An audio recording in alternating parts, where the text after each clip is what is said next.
Hi hello నమస్తే friends, welcome back to SS kitchen. నేను మీ సౌజన్య. ఈరోజు నేను మీకు పుల్లగా కారంగా కమ్మగా ఉండే గోంగూర పచ్చడి ఎలా చేసుకోవాలో చేసి చూపించబోతున్నానండి. నేను చెప్పినట్టుగా ఒకసారి మీరు కూడా ట్రై చేసి చూడండి. వండిన అన్నం మొత్తాన్ని ఒక్క మెతుకు కూడా ఉంచకుండా ఖాళీ చేస్తారు. టేస్ట్ అంత బాగుంటుంది. ఖచ్చితంగా ఒకసారి ట్రై చేసి చూడండి. ఇప్పుడు లేట్ చేయకుండా ప్రాసెస్లోకి వెళ్ళిపోదాం. ఇప్పుడు స్టవ్ ఆన్ చేసి బాండీ పెట్టుకుని 4 టేబుల్ స్పూన్ల ఆయిల్ వేసుకుని హీట్ చేసుకోవాలి.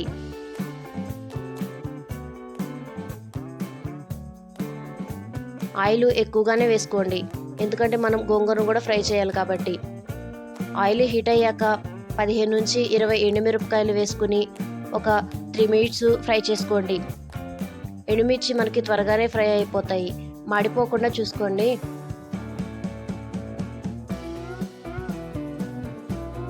ఇలా ఒక 3 మినిట్స్ ఫ్రై చేసుకున్న ఎండుమిరపకాయల్ని ఒక ప్లేట్లోకి తీసుకుని చల్లారనిచ్చుకుని పక్కన పెట్టుకోండి. ఇప్పుడు అదే ఆయిల్లోకి 2 కట్టలు శుభ్రంగా కడుక్కున్న గోంగూర వేసుకుని ఒక 5 మినిట్స్ మగ్గనిచ్చుకోండి. మనకి గోంగూర మగ్గటానికి ఎక్కువ టైం పట్టదండి, 3-4 మినిట్స్ అయితే సరిపోతుంది. మనం ఎంత గోంగూర తీసుకున్నా మనకి మగ్గేసరికి గోంగూర కొంచెంగానే కనపడుతుంది. ఇలా 5 మినిట్స్ ఫ్రై చేసుకున్నాక ఇలా ఫ్రై అయిన గోంగూరని ఒక ప్లేట్లోకి తీసుకుని చల్లారనివ్వండి.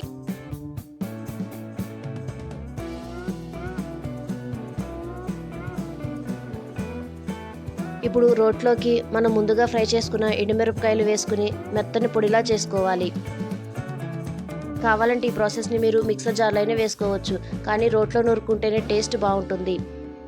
ఇలా నూరుకున్న కారాన్ని ఒక ప్లేట్లోకి తీసుకుని పక్కన పెట్టుకోండి. ఇప్పుడు రుచికి సరిపడా ఉప్పు, 1 టేబుల్ స్పూన్ జీలకర్ర, 4 వెల్లుల్లి రెబ్బలు వేసుకుని మెత్తగా నూరుకోవాలి. ఉప్పు కొంచెం ఎక్కువగానే ఉండేలా చూసుకోండి, ఎందుకంటే మనకి గోంగూర పుల్లగా ఉంటుంది కాబట్టి కారం ఉప్పు కరెక్ట్గా ఉంటేనే టేస్ట్ బాగుంటుంది. ఇలా మెత్తగా నూరుకుని ఒక ప్లేట్లోకి తీసుకుని పక్కన పెట్టుకోవాలి.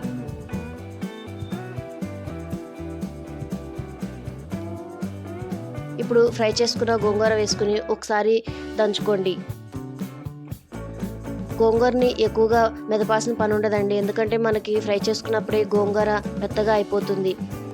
ఇప్పుడు మనం ముందుగా దంచుకున్న కారాన్ని వెల్లుల్లిని వేసుకుని ఒకసారి కలుపుకొని పక్కన పెట్టుకోండి. ఇప్పుడు పోపు కోసం స్టవ్ ఆన్ చేసి బాండీ పెట్టుకుని 4 టేబుల్ స్పూన్ల ఆయిల్ వేసి హీట్ చేసుకోండి. ఆయిల్ ఎక్కువగానే వేసుకోండి, ఎందుకంటే మనకి పచ్చళ్ళలోకి ఆయిల్ ఎక్కువగా ఉంటే పచ్చళ్ళు మనకి త్వరగా పాడైపోకుండా ఉంటాయి.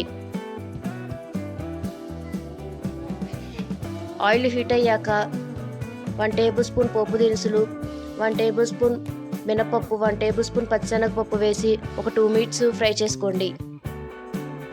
పోపు దినుసులు ఎక్కువగా ఉంటేనే మనకి తినేటప్పుడు ఆ ఫ్లేవర్ తెలుస్తుంది. పోపు దినుసులు ఫ్రై అయ్యాక దంచుకున్న 2 వెల్లుల్లి రెబ్బలు, 1 ఎండుమిరపకాయ, 2 రెమ్మల కరివేపాకు, కొంచెం పసుపు వేసి ఒక 2 మినిట్స్ ఫ్రై చేసుకోండి.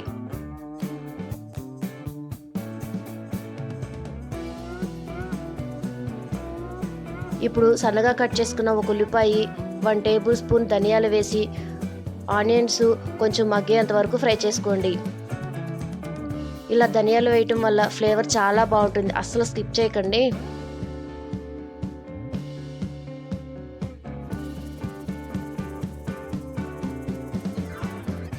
ఇలా ఒక 2 మినిట్స్ ఫ్రై చేసుకున్నాక మనం ముందుగా నూరుకున్న గోంగూర పచ్చడి వేసుకుని కలుపుకుంటే ఎంతో టేస్టీగా స్పైసీగా పుల్లగా ఉండే మన గోంగూర పచ్చడి రెడీ.